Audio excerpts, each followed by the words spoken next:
तीन बहनों की लालची भाभी। करिश्मा, रेशमा और मनीषा तीन बहनें हैं। उनका एक भाई भी है, मयंक। मयंक अपनी बहनों को बहुत प्यार करता है, लेकिन मयंक की पत्नी सविता इस मामले में मयंक से बिल्कुल ही अलग है। वो अपनी ननदों का जितना बुरा कर सकती है उतना बुरा करती ही रहती है और अपनी ननदों पर हुक्म भी चलाती है। करिश्मा, करिश्मा, तुमने अभी तक नाश्ता नहीं बनाया? तुम्हारे भैया को ऑफिस जाने में देर हो रही है। हाँ भाभी, बस अभी बनाती हूँ। करिश्मा, तुम ये ढीलापन छोड़ दो, कल को पराये घर जाना है। वहाँ अगर तुम इस तरह से काम करोगी तो लोग क्या कहेंगे कि माँ ने और भाभी ने कुछ सिखाया नहीं। और तुम्हारी दोनों बहनें कहाँ है? रेशमा मार्केट गई है और मनीषा सो रही है। क्या? सुबह के 8 बज रहे हैं और ये महारानी अभी भी सो रही है? ये कहते हुए सविता अपनी सास दुर्गा देवी के पास जाती है। माँ जी, देख रही हो अपनी बेटियों के तौर तरीके?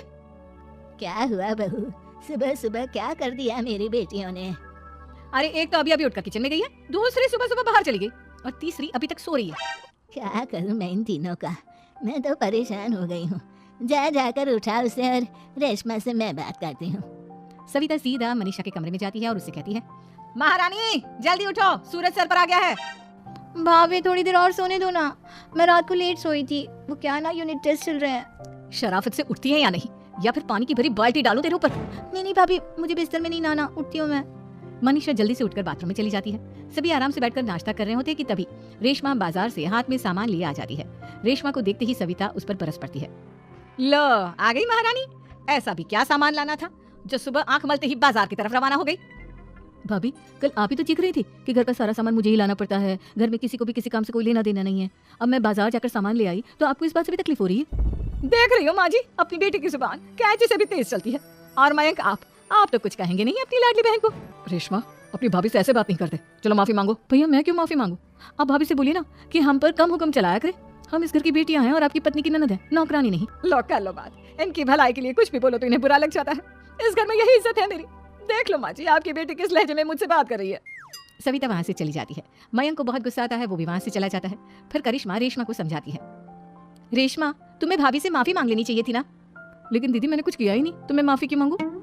हाँ करिश्मा दीदी, रेशमा दीदी जैसे ही घर में आई भाभी ही उन पर चिल्ला रही थी। हाँ, मैं मानती हूँ कि गलती भाभी की थी। मैं तो इसलिए बोल रही हूँ कि भाभी ने माँ को तो पूरी तरह अपने वश में कर लिया है, वो हमारी बात सुनती ही नहीं। मयंक भैया हमारे लिए हमेशा खड़े रहते हैं, इसलिए उनकी बात का मान तो तुम्हें रखना चाहिए था ना। कोई फायदा नहीं दीदी, कुछ दिनों की बात और है, भाभी उन्हें भी हमारे खिलाफ भड़का देंगी, फिर वो भी माँ की तरह हमारी किसी बात का विश्वास नहीं करेंगे। इसी तरह सविता अपनी तीनों ननदों को किसी न किसी बात पर परेशान करती रहती थी। एक दिन मयंक अपनी तीनों बहनों के लिए गिफ्ट लाया। करिश्मा, ये तुम्हारे लिए हार का सेट। रेशमा, तुम्हारे लिए सुंदर सी ड्रेस। और मनीषा, तुम्हें किताबें पसंद है ना, तुम्हारे लिए किताबें लाया हूँ। थैंक यू भैया। थैंक यू भैया, थैंक यू भैया। करिश्मा, तुम्हारा नेकलेस कितना सुंदर है, ये भैया कहाँ से ले आए होंगे? मैंने भैया को 3 दिन पहले फोन पर ये डिजाइन दिखाया था और आज भैया ये ले आए। सविता तो अपनी ननदों के गिफ्ट्स देखकर जल गई और करिश्मा का नेकलेस तो उसे भी बहुत पसंद आया था। अपनी बहनों के लिए कितना अच्छा नेकलेस लेकर आए हैं, मुझे कभी कोई गिफ्ट नहीं दिया। मैं आज ही ये हार चुरा लूंगी। रात में सविता करिश्मा का हार चुरा लेती है और इसी तरह उसे अपनी ननदों की जो भी चीज अच्छी लगती वो उसे मांगती नहीं, बल्कि रात के अंधेरे में चुरा लेती। इसी तरह दिन बीतते गए और सविता ने मयंक के दिल में भी उसकी बहनों के लिए नफरत पैदा कर दी। एक दिन मयंक ने करिश्मा और रेशमा के लिए रिश्ता देखा और ये बात उसने घर में सबको बताई।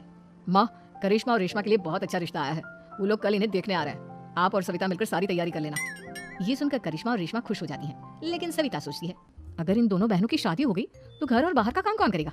मनीषा तो 1 नंबर की कामचोर है, उससे तो किसी बात की उम्मीद लगाना ही बेकार है। मुझे इस शादी को रोकना होगा। अगले दिन सभी लड़के वालों के स्वागत की तैयारी करने में लगे होते हैं। तभी मयंक अपनी बहनों से आकर कहता है, तैयार हो गई तुम दोनों? देखो, दोनों लड़के बहुत अच्छे हैं, मैं कोई कसर नहीं छोड़ना चाहता, इसलिए तुम उनके सामने अच्छे से बिहेव करना और अपनी भाभी से लड़ने मत लग जाना। करिश्मा, तुम वो नेकलेस पहन लो ना जो मैं तुम्हारे लिए लाया था। भैया, मैं बहुत देर से वो नेकलेस ढूंढ रही हूँ, लेकिन मुझे मिल ही नहीं रहा। क्या, तुमने नेकलेस खो दिया? तुम्हें पता भी है वो कितना महंगा था, तुम कोई काम ढंग से नहीं कर सकती। मयंक गुस्से में वहाँ से चला जाता है। थोड़ी देर बाद लड़के वाले भी आ जाते हैं, वो दोनों बहनों को पसंद कर लेते हैं और रिश्ता पक्का हो जाता है। लेकिन सविता के दिमाग में तो कुछ और ही खिचड़ी पक रही थी। वो पंडित जी के पास करिश्मा की कुंडली लेकर जाती है और उन्हें पैसे देकर करिश्मा की कुंडली बदलवा देती है। जब लड़के वालों के पास करिश्मा की कुंडली जाती है तो वो दुर्गा को फोन करते हैं। बहन जी, हमने करिश्मा की कुंडली अपने पंडित जी को दिखाई थी। आपकी बेटी की कुंडली नहीं बल्कि दोषों का पिटारा है।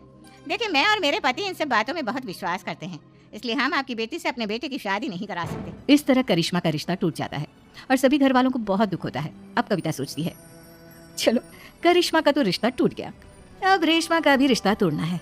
क्या करूं, क्या करूं? अब सविता आवाज बदलकर किसी अननोन नंबर से रेशमा के होने वाले ससुराल में फोन करती है। हेलो, मैं कौन हूँ कौन नहीं ये आपके लिए जानना जरूरी नहीं, बस इतना सुन लो कि रेशमा का 2 साल से किसी के साथ अफेयर चल रहा है। बस रेशमा का रिश्ता तोड़वाने के लिए सविता का इतना कहना काफी था। अब रेशमा का भी रिश्ता टूट गया। मयंक और दुर्गा देवी ने रेशमा को खूब खरी खोटी सुनाई और उससे बार बार उस लड़के के बारे में पूछने लगी। आप दोनों मुझे क्यों परेशान कर रहे हो? अरे कोई लड़का होगा मेरी लाइफ में तो मैं बताऊंगी ना, जब कोई है ही नहीं तो कहाँ से लाऊं मैं कोई लड़का? तो तेरे होने वाले ससुराल वालों को फोन किसने किया था? माँ मैं नहीं जानती किसने फोन किया था, मैं सच कह रही हूँ। मैं तो पहले ही कह रही थी इसकी लगाम खींच कर रखो, लेकिन मेरी सुनता ही कौन है? आप चुप रहिए भाभी, ये सब आपका ही किया धरा है। अब तीनों बहनों को विश्वास हो जाता है कि ये सब उनकी भाभी ही कर रही है। तीनों बहनें अपनी भाभी को सबक सिखाने के लिए एक वकील कर लेती है और घर में हिस्सा मांग। देखो भैया, माँ बाप की जायदाद में जितना बेटों का हक होता है उतना ही बेटियों का, इसलिए इस घर के 4 हिस्से होंगे और हमें अपना हिस्सा चाहिए। मैंने तुम्हारे लिए क्या क्या नहीं किया और तुम इस घर में हिस्सा मांग रही हो? भैया आप और माँ हम बहनों की कोई बात नहीं सुनते हो, और भाभी हमारी शादी नहीं होने देगी क्योंकि उन्हें लगता है कि आप हमारी शादी में ज्यादा पैसा लगाओगे और उन्हें हम जैसी फ्री की नौकरानी कहाँ मिलेगी। तो हम भाभी के साथ तो रह नहीं सकते, हम बहनों को अपना हिस्सा चाहिए। अरे तुम्हें शर्म आनी चाहिए अपनी भाभी पर ऐसा इल्जाम लगाते हुए। वो तुम्हारे बारे में कितना सोचती है। हाँ माँ, भाभी हमारे बारे में बहुत सोचती है, दिन रात बस यही सोचती रहती है कि किस तरह से अपनी तीनों ननदों को परेशान करूं, और कभी मुझे पढ़ने भी नहीं देती। दोनों बहनों का रिश्ता भी तो इन्होंने ही तोड़वाया है और रात में हमारे कमरे में आकर हमारी चीजें भी चुराती हैं। इसी तरह सविता की तीनों ननदें अपनी बात पर अड़ी रही। अब कोर्ट में तारीख भी शुरू हो गई। जब सविता को लगा कि उसकी तीनों ननद इतनी आसानी से नहीं मानने वाली, तो उसने अपने पति और सास को सारी सच्चाई बता दी और अपनी तीनों ननद से माफी मांगी। मयंक और दुर्गा को भी अपनी गलती का एहसास हो गया। अब सविता खुद करिश्मा और रेशमा के लिए अच्छा रिश्ता ढूंढती है और उनकी शादी करवाती है।